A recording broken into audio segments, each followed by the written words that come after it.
A group of seemingly random people navigate their everyday lives and problems until a singular event unites them all. In truth, films like this have existed for decades, but for better or worse, the one people immediately think of is Crash. Tim Blake Nelson's Anesthesia is the newest film to follow this formula, and it shows an amazing amount of insight. The film opens with a great tragedy as a philosophy professor is attacked on the street. We then go back in time a few days prior as the people brought together by the attack were dealing with their own problems. And man, we've got a lot of talented people that we follow around. Sam Waterston plays Professor Zarrow, who is in the process of retiring after a long and rewarding life and career. His heir apparent is a young graduate student played by Kristen Stewart. Only she has begun hurting herself as a way of coping with a plugged-in and politically correct world she sees as being emotionally distant, judgmental, and cruel. And I know a few of you out there have already started tuning out because of Stewart. And if you are, chances are you're still upset about the Twilight films. Films which most likely were not made with you in mind in the first place. And you're right. That franchise is littered with writing so poor everyone from newcomers to acting veterans had trouble working around the material. But here's the thing. Those films were a long time ago.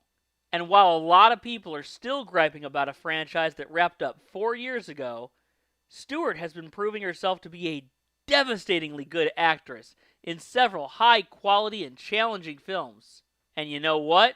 She's amazing here too. Stewart's character isn't the only gifted person battling demons. K. Todd Freeman plays a writer who has abandoned every part of his life that does not revolve around his heroin addiction. A successful lawyer friend forces him into rehab, but doesn't seem to realize the responsibility he will need to take if his friend is to recover. Professor Zarrow's adult son is going through a crisis of his own as his wife faces a potentially life-threatening illness. Meanwhile, their children deal with how they relate to their parents and their own adolescent growing pains. Also in the cast of characters, we have Gretchen Mol as a woman whose frustrations about her life threaten to destroy her and her family. Her husband is carrying on an extramarital affair and is wondering how long he has before he has to make a difficult decision.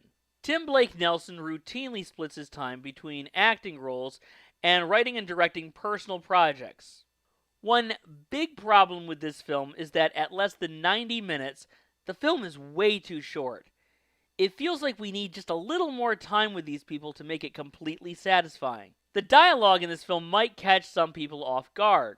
After all, do people really talk with such big words and on such heady subjects?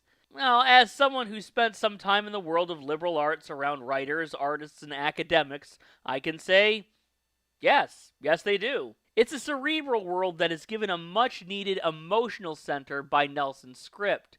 Anesthesia is a smart, profoundly moving film about humanity's continued emotional and spiritual growth as we face a world of complicated and crumbling interpersonal relationships.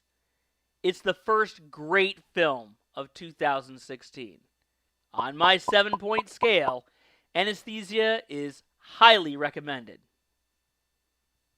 Oh yeah, and she's now the first American actress to win a César Award. So, suck it, haters.